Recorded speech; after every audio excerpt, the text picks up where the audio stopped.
दुनिया मेरे आगे में आप सबका अभिनंदन।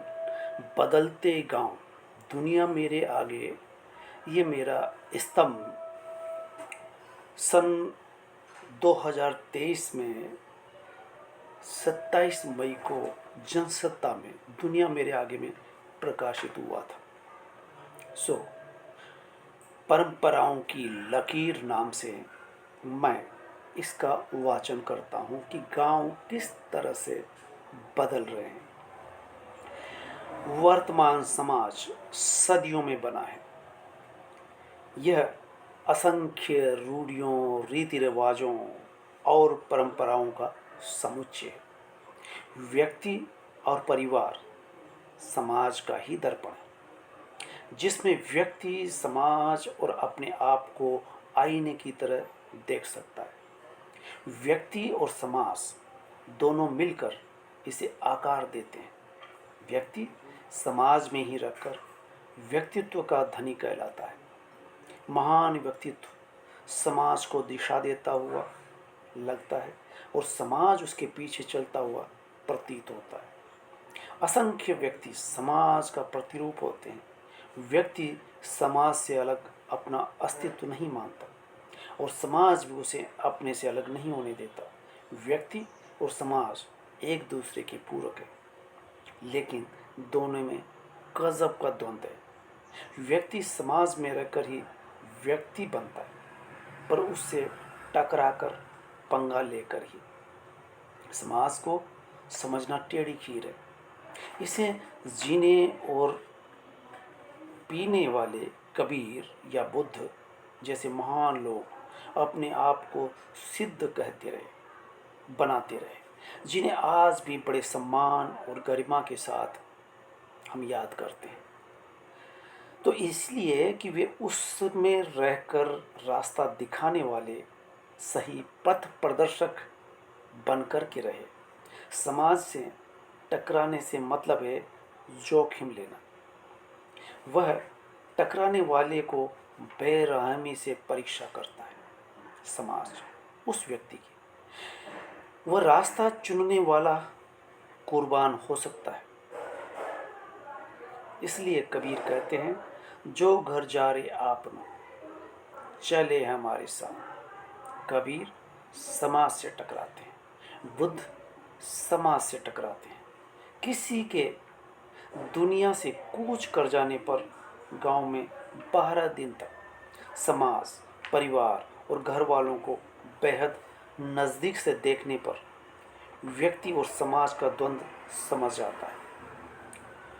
जन्म से लेकर मृत्यु तक के संस्कारों को निभाने वाला हिंदू समाज अपने आप को वक्त के साथ बदलने में दिखावा भरपूर करता है, पर रीतियों, रूढ़ियों और कर्मकांडों को साथ लेकर अन्यथा व्यक्ति को अलग थलग करने में देर नहीं लगाता। एक शिक्षित व्यक्ति समाज को दिशा दे सकता है, ऐसा माना और समझा जाता है। यह सिद्धांत है, व्यवहार नहीं। इसे व्यवहार में देखने का अवसर किसी भी व्यक्ति को एक खास मौके पर 12 दिन मिल सकते हैं। गांव में रहने के जो शहर में रह रहा है, हमारे इलाके में दाह संस्कार से लेकर हरिद्वार तक का या नुक्ता की रस्म तक चलने वाली बैठकी, जिसमें गांव, रिश्तेदार और मिलने वाले अन्य गांवों से 12 दिन तक लगातार आते हैं। जाने वाले को विदाई देने की ये पारंपरिक रस्म अदायगी है, जिसे समाज, परिवार और व्यक्ति के रूप में देखा जा सकता है। दाह संस्कार हिंदू समाज सदियों से कर रहा है। नश्वर शरीर को, मिट्टी से बनी काया को फिर मिट्टी हो जाना ही होता है। इस क्रिया को धार्मिक रंगत देने की 12 दिनी रस्म अदायगी परिवार, रिश्तेदार, धार्मिक कर्मकांड के साथ करते हैं। शिक्षित होकर कोई व्यक्ति समाज की इस रिवायत के बीच उचित अनुचित का महज सवाल भर उठा दे तो परंपरा को आखिरी तौर पर अप्रश्नीय मानने वाले आम लोग इस तरह से टूट पड़ते हैं जैसे सवाल उठाने वाले ने कोई बड़ा अपराध कर दिया। सही है कि बदलते विश्व के बीच हमारे गांव भी बदल रहे हैं, पर सही दिशा में नहीं। दिखावे में गांव शहर की ओर कर रहे हैं, पर कर्मकांड को साथ लिए हुए। आसपास के लोगों के साथ साथ भाई बंधु और रिश्तेदार भी भली भांति यह याद दिलाते हैं कि वे अपने समाज में अपनी अहमियत रखते हैं। पंच पटेल अपने दबदबे को कर्मकांड के माध्यम से कायम रखना चाहते हैं। वे हर रूढ़ी और कर्मकांड को जिंदा रखने के लिए इज्जत, हैसियत और दिखावे से जोड़ लेते हैं। किसी बात पर कोई ठोस तर्क नहीं रख सकते, फिर भी परंपरा का हवाला देकर वीटो करने में देर नहीं लगाते। जहाँ तक किसी की मृत्यु का सवाल है, तो जो चला गया वह चला ही गया, ये ध्रुव सत्य है। धीरे धीरे सभी वक्त के साथ मान भी लेते हैं। 3 दिन बाद ही इस तरह के सवाल इक्का दुक्का लोग कर पाते हैं कि दुनिया से जाने वाला कैसे गया।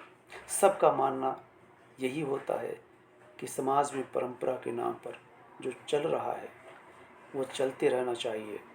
जाने वाले की आत्मा की शांति के लिए उन पर कुछ खर्च होना चाहिए। इस तरह के क्रियाकलाप और कर्मकांड को समाज, परिवार और रिश्तेदार भली भांति देखता है, मनाता है। श्राद्ध हो या शादी, इसमें होने वाले खर्च में कमी को वे अपनी तौहीन और बेइज्जती मानकर रूठने का नाटक करते हैं।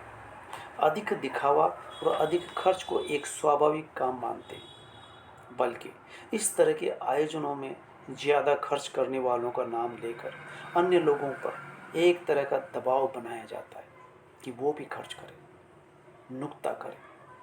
1 बोरी, 2 बोरी, 5 बोरी, इस तरह से अधिक लोगों को जिमाने की परंपरा। समाज अपनी ही धुन और डगर पर क्यों चलता है? सही दिशा की ओर क्यों नहीं बढ़ता?